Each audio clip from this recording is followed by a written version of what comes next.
नमस्कार। मैं स्नेहा, आपकी होस्ट, एक बार फिर से आपका स्वागत करती हूँ आपके अपने चैनल डर का घर में।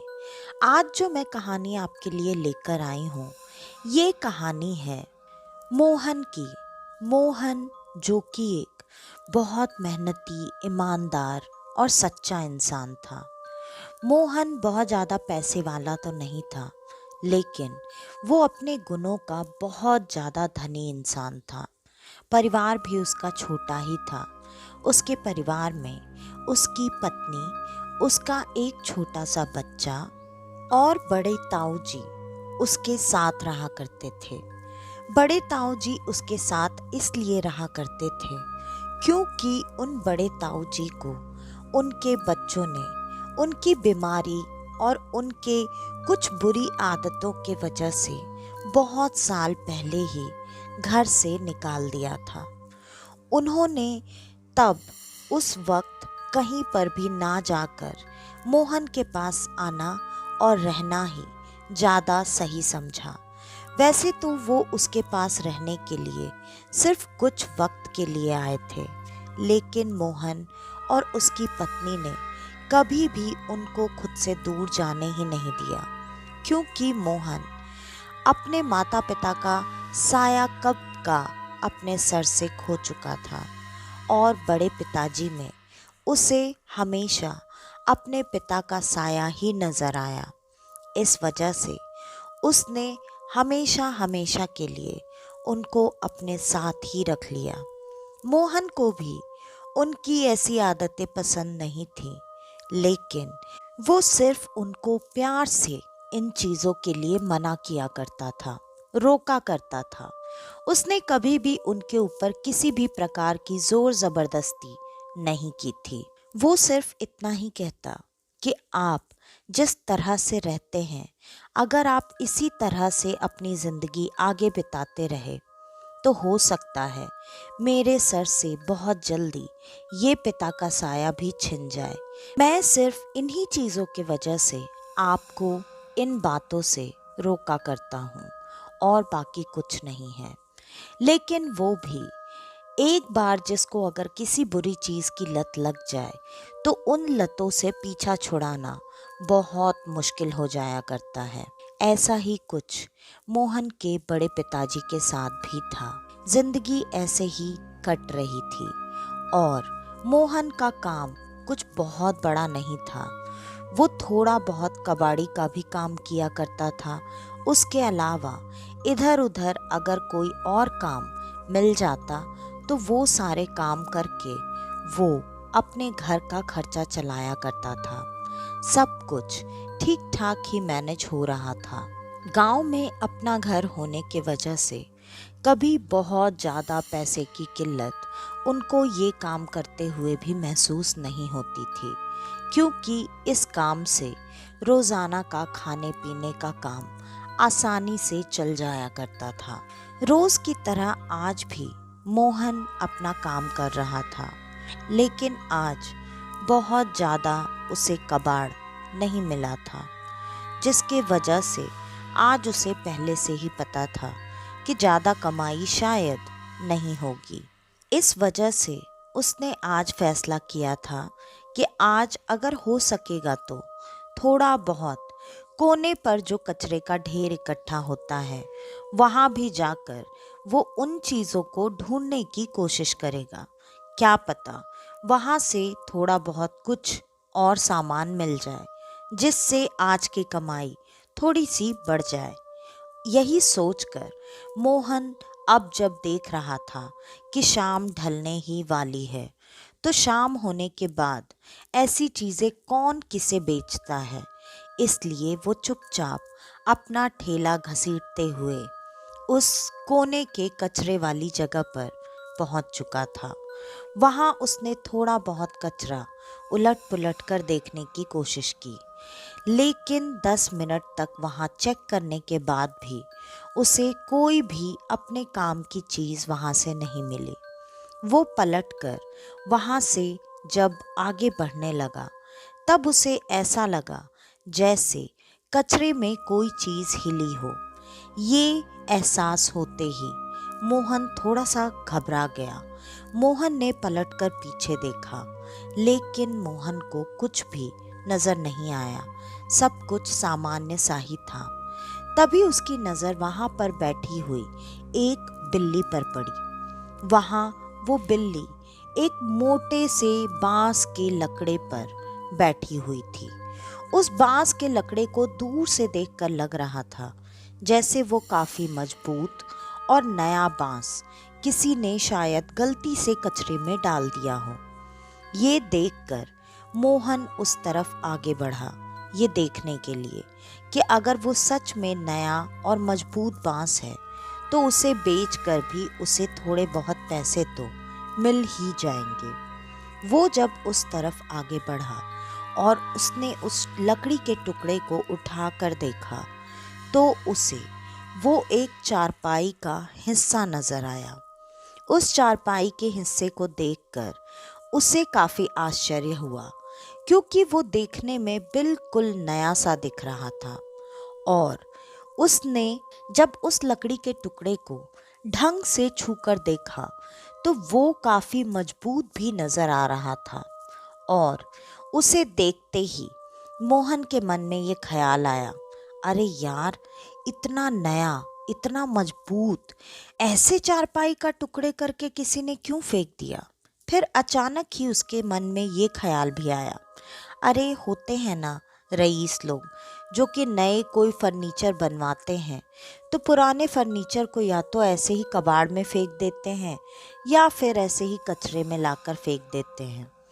और ये ख्याल उसके दिमाग में आते ही उसने तुरंत वहाँ का कचरा फिर से एक बार उलट पुलट कर देखना शुरू कर दिया कि अगर उसे उस चारपाई के बाकी हिस्से भी वहाँ पर मिल जाते हैं तो इससे उसका काम चल जाएगा और उसकी काफ़ी मदद हो जाएगी। और थोड़ी देर तक ढूंढने के बाद उसको उस चारपाई के सारे हिस्से उसी कचरे में से मिल चुके थे। वो उन सारे हिस्सों को देखकर काफ़ी खुश था, क्योंकि वो काफ़ी महंगी लकड़ी का हिस्सा लग रहा था और काफ़ी मजबूत भी था। उसके मन में तुरंत आया कि घर पर एक ही चारपाई है, अब इसको ले जाकर जोड़कर मैं खुद अपने हाथ से बुन लूँगा, फिर ये भी एक अच्छी और मजबूत चारपाई बनकर तैयार हो जाएगी जो मैं बड़े बाऊजी को सोने के लिए दे सकता हूँ। यही सोचकर उसने उस चारपाई के सारे हिस्से अपने ठेले में डाले और वहाँ से सीधे पहले उस दुकान पर गया जहाँ से वो सारा कचरा उनको देकर पैसे लिया करता था। वहाँ पर उसने सारा कबाड़ उठाकर बेचा और रोज के बनने वाले पैसे उसने लिए और वो वहाँ से सीधा अपने घर के लिए पहुँच चुका था। घर पर पहुँचते ही उसने जब एक एक करके सारे उस लकड़ी के हिस्से उठा उठा कर अपने घर के अंदर रखना शुरू किया, तब उसकी पत्नी ने पूछा, अरे ये क्या उठा के लेकर आए हो, कहाँ से, ये क्या है लकड़ी।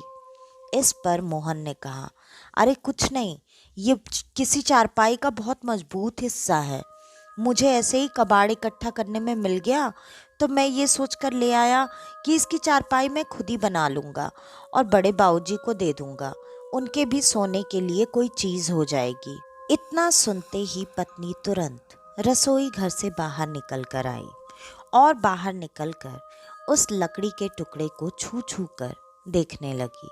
उसने भी देखकर यही कहा, हाँ जी, आप तो बिल्कुल सही कह रहे हैं, ये तो बिल्कुल नया और काफी मजबूत लकड़ी लग रहा है, आपको कहाँ से मिल गया ये।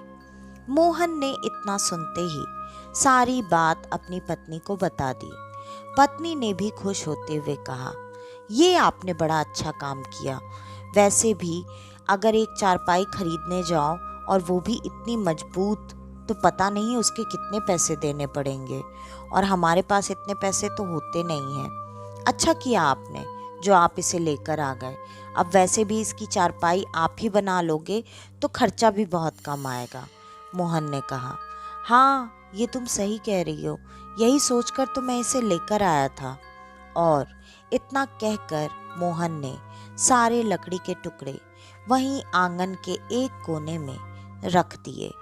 उस आंगन के कोने में रखने के बाद मोहन ने चुपचाप हाथ मुंह धोकर तुरंत बाबूजी और उनके बच्चे के बारे में पूछा। पत्नी ने बताया, बाबूजी बच्चे को लेकर कहीं इधर ही टहलने गए हैं, वो भी बस आ ही रहे होंगे। आप हाथ मुंह धो लो और खाना खा लो, जब वो आएंगे तब मैं उन्हें खिला दूंगी। और इतना सुनकर मोहन खाना खाने के लिए जैसे ही बैठा था, वैसे ही तुरंत बड़े बाबूजी और उसका बेटा आ चुके थे। और बच्चे को देखते ही वो तुरंत अपने बच्चे की तरफ गया और जाकर उसे गोद में उठा लिया। रोज की तरह उसे बहुत सारा प्यार किया और बाबूजी को भी हाथ मुंह धोकर साथ में खाना खाने के लिए कह दिया। लेकिन बाबूजी की आदत, इस वक्त तो वो शायद ही खाना खाया करते थे। उनका तो ये रोज का ही था। बाहर से शराब पीकर आएंगे और बहू को कहकर खाना बनवाकर अपने लिए थाली लगवाकर किचन में ही रखवा देंगे। मोहन और सबके सो जाने के बाद ही जब उन्हें रात में भूख का एहसास होता, तब वो खाना खाया करते थे। इस वजह से मोहन को उन्होंने आज भी मना कर दिया और मोहन ने भी ज़्यादा जोर नहीं दिया, क्योंकि मोहन को तो उनकी आदत पहले से ही पता थी। ये तो बस पूछने की एक फॉर्मेलिटी थी। और मोहन ने चुपचाप अपने बच्चे के साथ बैठकर खाना खा लिया। फिर उसकी पत्नी ने भी खाना खाया। रोज की तरह थाली लगाकर रसोई घर में छोड़कर अपने कमरे में तीनों आराम करने के लिए जा चुके थे। और आज वो जब खाना खाने के लिए रसोई घर की तरफ बढ़ने लगे, तब अचानक उनकी नज़र उस चारपाई के टुकड़े पर पड़ी और उन्होंने उस चारपाई के टुकड़े को दूर से ही देखा और मन में कुछ सोचकर उसके पास नहीं गए।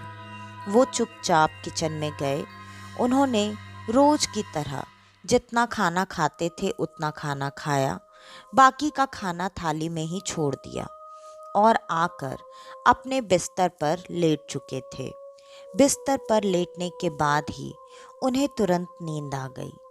और जैसे ही उन्हें नींद आई, उन्हें अचानक ऐसा लगा जैसे कुछ गिरने की आवाज़ आई हो।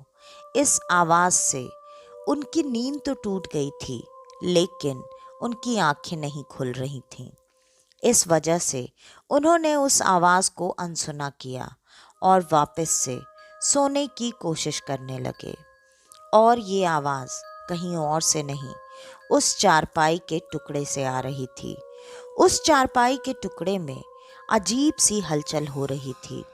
वो टुकड़े धीरे धीरे खुद से हवा में उठकर खड़े हो रहे थे। वो टुकड़े ऐसे जुड़ गए थे जैसे वो कभी कोई टूटी चारपाई थी ही नहीं। वो एक खाट के रूप में बन चुकी थी और उसी के ज़मीन पर गिरने की ये आवाज़ थी। और वो खाट हवा में ऊपर तैरती हुई बड़े बाबूजी के ऊपर अब दिखाई दे रही थी। उनकी आंखें ना खुलने की वजह से वो अब फिर से सो चुके थे और वो खाट ठीक उनके ऊपर ही हवा में तैर रही थी। और थोड़ी ही देर में वो टुकड़े अपने आप अलग होकर जमीन पर गिर चुके थे। सुबह जब मोहन की आंख खुली, तब मोहन जब आंगन में आया, उसने देखा वो लकड़ी के चारपाई के टुकड़े जो उसने अलग कोने में एक साथ रखे हुए थे, वो सारे टुकड़े अब आंगन में, पूरे आंगन में अलग अलग हिस्से में फैले हुए थे। ये देखकर मोहन के मन में एक ही ख्याल आया, हो सकता है रात में चाचा जी ने इसे इधर उधर किया हो और उसने बिना किसी से कुछ कहे, बिना किसी से कुछ पूछे, चुपचाप वो सारे टुकड़े उठाए और उठाकर वापस से आंगन में उसी तरफ पर रख दिए जहां पर उसने कल रखे थे। और उसका मन था कि वो आज ही उस चारपाई को बनाकर बिल्कुल ठीक ठाक करके आज से ही उनके सोने का इंतजाम कर दे। यही सोचकर उसने चुपचाप अपनी ठेला गाड़ी उठाई और उठाकर बाजार की तरफ निकल गया। बाजार की तरफ निकलने के बाद उसकी पत्नी की नींद खुली। उसने घर में जब मोहन को नहीं देखा तब उसे ऐसा लगा कि हो सकता है वो आज काम पर जल्दी चले गए हों। लेकिन उसके दिमाग में ये ख्याल भी बार बार आ रहा था कि आज तक ऐसा कभी नहीं हुआ कि वो काम पर चले गए हों और उन्होंने मुझे बताया भी ना हो। तो आज ऐसा कैसे हो सकता है। लेकिन मोहन बिना कुछ बताए गया था, तो इस बारे में ज़्यादा अंदाज़ा लगाकर कोई फ़ायदा नहीं था। ये बात उसकी पत्नी अच्छे से जानती थी, इसलिए उसने बिना कुछ सोचे समझे वो अपने रोज़मर्रा के कामों में लग चुकी थी। उसने घर के काम करना शुरू कर दिया था। थोड़ी देर में बड़े बाबूजी की भी नींद खुल चुकी थी। उन्होंने भी उठते के साथ ही तुरंत मोहन के बारे में पूछा। पत्नी ने सब कुछ बता दिया कि जब से वो उठी है तब से उसने भी मोहन को नहीं देखा। बाबूजी को भी ये बात थोड़ी सी अजीब लगी, लेकिन उन्होंने यही सोचा कि हो सकता है कल कमाई थोड़ी कम होने की वजह से वो आज जल्दी काम के लिए चला गया हो। लेकिन थोड़ी ही देर में मोहन घर वापस आ चुका था, वो भी बुनाई की रस्सी के साथ। उसके हाथ में वो रस्सी देखकर बाबूजी ने तुरंत उससे सवाल पूछा, अरे मोहन, ये क्या लेकर आया है? मोहन ने रस्सी दिखाते हुए कहा, बाबूजी, आपके लिए ये मैं लेकर आया हूँ खास तौर पे। बाबूजी ने तुरंत पूछा, मेरे लिए रस्सी? क्यों? तब मोहन ने उस खाट के टुकड़ों की तरफ एक हाथ करते हुए उन्हें बताया, कल ये सारे टुकड़े मुझे कहीं से मिले, तो मैं ये सोचकर लेकर आया हूँ कि मैं खुद से इसकी खाट बनाकर आपके लिए एक खाट तैयार कर दूंगा, जिससे आपको सोने में तकलीफ नहीं होगी। और ये बात मोहन के मुंह से सुनते ही तुरंत बाबूजी ने झुककर उन लकड़ियों को छुआ। उन्होंने भी कहा, हाँ, बात तो तू बिल्कुल सही कह रहा है। ये लकड़ियाँ तो सच में बहुत ज़्यादा मजबूत और बिल्कुल नई दिख रही हैं। मोहन ने कहा, तभी तो मैं इन्हें देखकर अपने साथ लेकर ही आया था। और इस पर बाबूजी ने कहा, ठीक है, एक काम करते हैं, साथ में दोनों नाश्ता कर लेते हैं, फिर मैं तेरी मदद कर देता हूँ खाट बनाने में। इससे जल्दी जल्दी खाट तैयार हो जाएगा। इस पर मोहन ने कहा, नहीं, आप जाकर बेटे को स्कूल छोड़कर आइए, मैं ये खाट जल्दी ही तैयार कर लूँगा। वैसे भी मुझे ये सारे काम करने की भी पहले से आदत है, आप लोगों को नहीं पता, लेकिन ऐसे छोटे मोटे काम मेरे से कोई अगर करवाता है तो मैं ये काम करके उनसे इसके बदले में भी पैसे लेता हूँ। इसलिए मुझे अच्छे से पता है ये खाट कैसे जल्दी जल्दी बनेगी। और इतना सुनकर बड़े बाबूजी मुस्कुराने लगे। वो बच्चे को लेकर स्कूल जा चुके थे। सच में मोहन ने आधे घंटे के अंदर ही वो खाट बहुत अच्छी तरह से बुनकर तैयार करके रख दिया और वो अपने काम के लिए जा चुका था। आज रात से बड़े बाबूजी उस पर सोने लगे। 2 रात तो अच्छे से बीत गई। बस बार बार बड़े बाबूजी को ऐसा लगता जैसे उनकी खाट हिल रही हो, घूम रही हो। तो उन्हें ये लगता था कि शायद आज उन्होंने शराब थोड़ी सी ज़्यादा पी ली है, ये उसका असर है। लेकिन उन्हें क्या पता, वो खाट तो सच में हिलती थी और घूमती थी। 2 रातों तक वो खाट हमेशा लगाई अलग जगह पर जाती थी और सुबह मिलती अलग जगह पर थी। ये बात उनको काफ़ी अजीब लगती थी, लेकिन उन्हें ऐसा लगता था जैसे कि उन्होंने ही रात में खाट इधर से उधर की हो, क्योंकि हवा का रुख जिधर का होता था वो ज़्यादातर रात में उधर ही सोया करते थे और इस बात पर ज़्यादा किसी ने ध्यान नहीं दिया। आज रात में जब सब अपने अपने कमरे में सोने जा चुके थे और वहाँ बड़े बाऊजी खाट पर लेटे लेटे अपना नशा थोड़ा सा कम होने का इंतज़ार कर रहे थे कि उनका नशा थोड़ा कम हो, तब वो जाकर उठकर खाना खाएं। और इसी दौरान आज पहली बार उन्हें ऐसा लगा जैसे उनकी आंख लग गई हो। वो चाह कर भी उठ नहीं पा रहे थे और उन्हें ऐसा लग रहा था जैसे खाट से दो हाथ निकलकर उन्हें जकड़ चुके थे और वो खाट से हिल भी नहीं पा रहे थे। और अगली सुबह मोहन जब उठा तब रोज की तरह बड़े बाऊजी उसी तरह अपने खाट पर सोए हुए थे। आज खाट की जगह और दिशा नहीं बदली थी, लेकिन जब मोहन किचन में पहुंचा तब उसने देखा कि किचन में खाना ज्यों का त्यों पड़ा हुआ है।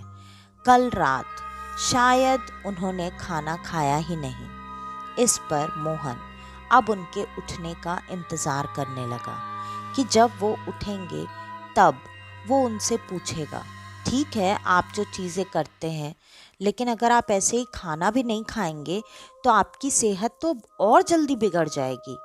और ये सोचकर मोहन फ्रेश होने लगा। थोड़ी देर में पत्नी भी उठ चुकी थी। पत्नी का भी सेम रिएक्शन था, खाने को वैसे का वैसा रखा देखकर। और उसने भी यही कहा, जब बड़े बाबूजी उठे तो उनसे ज़रूर पूछिए, वैसे मैं चाय बना रही हूँ, आप उनको उठाई दीजिए। और मोहन उनको उठाने के लिए उनके नज़दीक गया। जब मोहन उनको उठाने के लिए उनके नज़दीक पहुंचा तब मोहन ने उनको उठाने की बहुत कोशिश की, लेकिन बड़े बाऊजी तो उठ ही नहीं रहे थे। और ऐसा देखकर मोहन को अब थोड़ा सा डर लगने लगा। उसने उनके नाक के करीब अपनी उंगलियां करके उनकी सांसें चेक की और उनकी सांसें जा चुकी थी, उनकी मृत्यु हो चुकी थी। ये नज़ारा देखकर मोहन अब कुछ भी बोलने के लायक नहीं था। तब तक पत्नी भी चाय लेकर आ चुकी थी और मोहन ने इशारे में बताते हुए कहा कि ये अब नहीं रहे। इतना सुनते ही पत्नी के हाथ से दोनों कप छूट चुके थे और वो वहीं ज़मीन पर बैठकर रोने लगी। मोहन की तो ऐसी हालत हो चुकी थी जैसे उसकी दुनिया ही उजड़ गई हो। मोहन को ये चीज़ें काफ़ी अजीब लग रही थीं और मोहन अब चाह कर भी लग रहा था जैसे पत्थर का हो गया है। वो रो भी नहीं पा रहा था, लेकिन उसकी पत्नी ने अपने पति को संभालते हुए उसे दिलासा देने की कोशिश की और जैसे तैसे मोहन को रुलाया। मोहन अब सच में फूट फूट कर रो रहा था। उसकी जिंदगी जैसे वो उजाड़ कर चले गए थे। मोहन का डर आज सच हो गया था। ऐसे अचानक उनकी मृत्यु, सबके दिमाग में एक ही बात आ रही थी कि कल शायद उन्होंने ज़्यादा नशा कर लिया, जिसके वजह से उनकी मृत्यु हो गई और सामान्य तरीके से उनका अंतिम संस्कार भी कर दिया गया था। उनके मरने के बाद काफ़ी दिन तक मोहन के घर में शोक का ही माहौल रहा और इस माहौल से निकलते निकलते मोहन को काफ़ी वक्त लग गया। मोहन इतने दिनों तक अपने काम पर भी नहीं जाया करता था। आखिरकार लगभग 15 दिन के बाद मोहन अपने काम पर गया, क्योंकि घर की जिम्मेदारी भी उसी के ऊपर थी। लेकिन मोहन ने अब उस खाट को वहाँ से हटाने का फैसला कर लिया, क्योंकि वो खाट उसे कोई ज़रूरत नहीं थी। वो खाट तो वो स्पेशली अपने बड़े बाऊजी के लिए ही लेकर आया था और उस खाट पर ही उनकी मृत्यु हुई थी। मोहन को उस खाट को छूना, उस पर बैठना, उसे देखना अब बिल्कुल नहीं पसंद था और मोहन ने उठाकर उस खाट को अपने घर के बाहर कर दिया था। उसके पड़ोसी ने जब उस खाट को घर के बाहर देखा तब उन्होंने ये बात पूछी कि ये खाट ऐसे घर के बाहर क्यों पड़ी है मोहन। मोहन ने सब कुछ बता दिया और उसने तुरंत कहा, ये खाट मैं ले जाऊं क्या अगर तेरे किसी काम की नहीं है। और मोहन ने हाँ में सर हिला दिया। पड़ोसी वो खाट लेकर जा चुका था और आज रात से उसके घर में भी वही चीज़ें शुरू हो चुकी थीं जो कि अभी तक बड़े बाऊजी के साथ हुआ करती थी। ये पड़ोसी बड़े बाऊजी का बहुत सालों पुराना दोस्त था, लेकिन किसी बात की वजह से इन दोनों में सालों पहले से बातचीत पूरी तरह से बंद हो चुकी थी।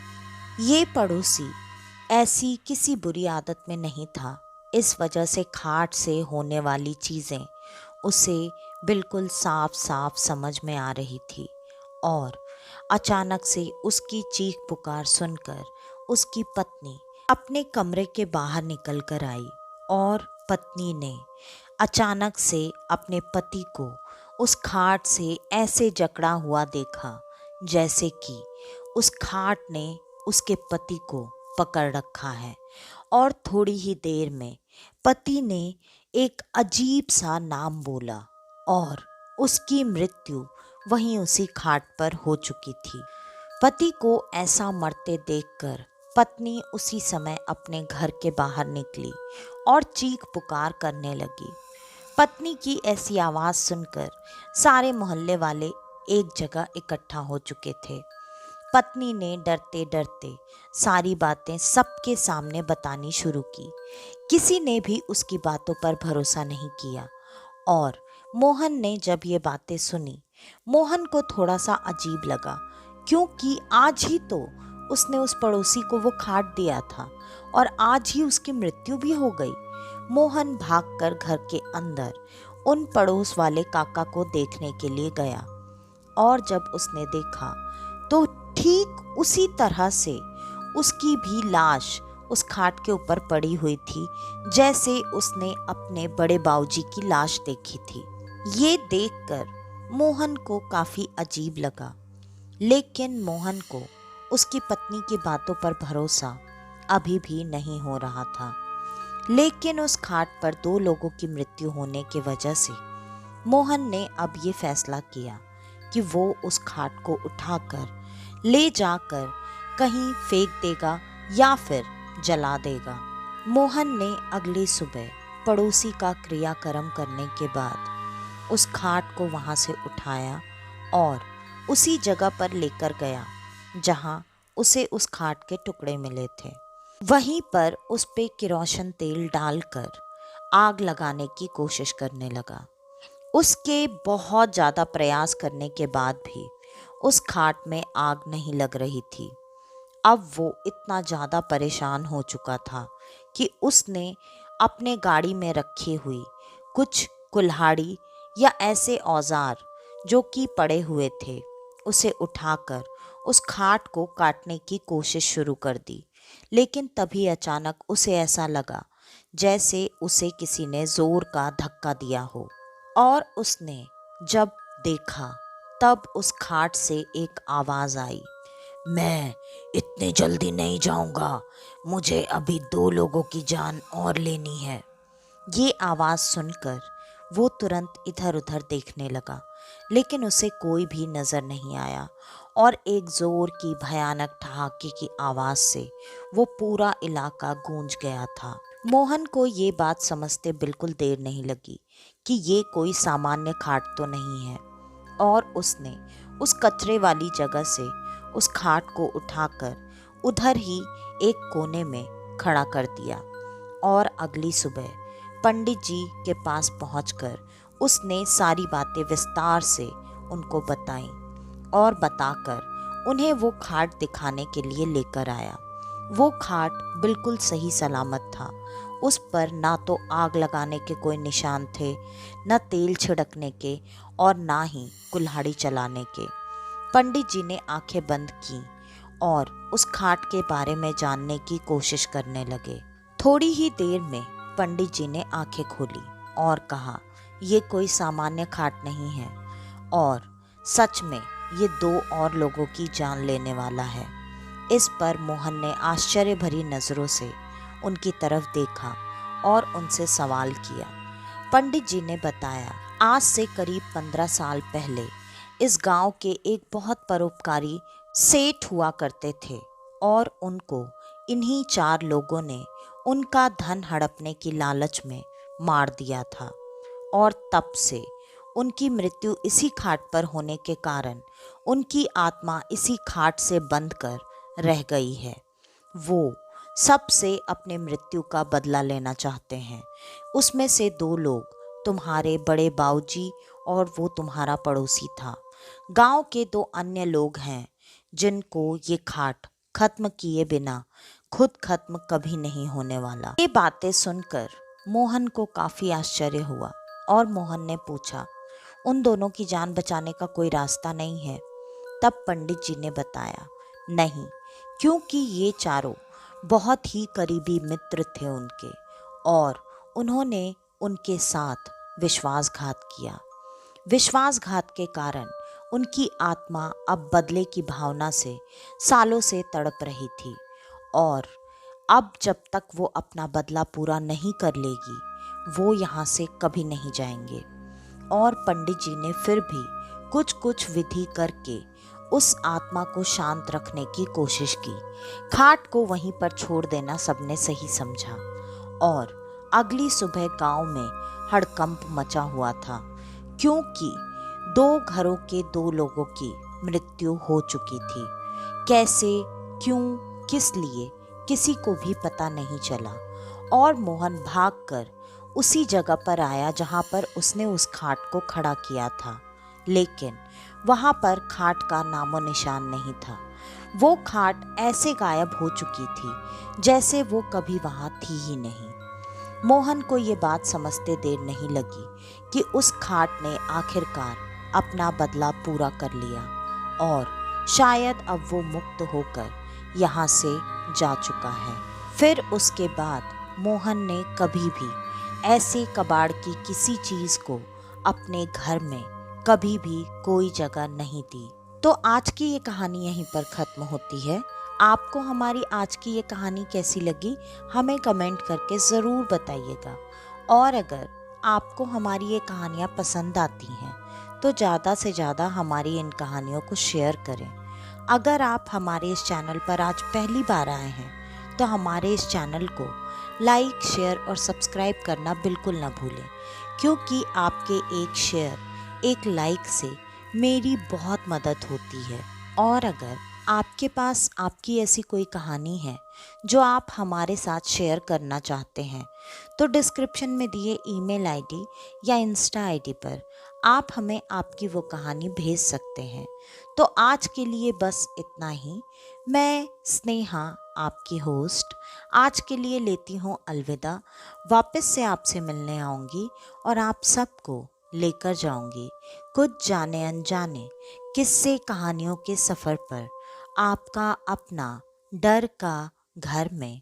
तो तब तक के लिए नमस्कार।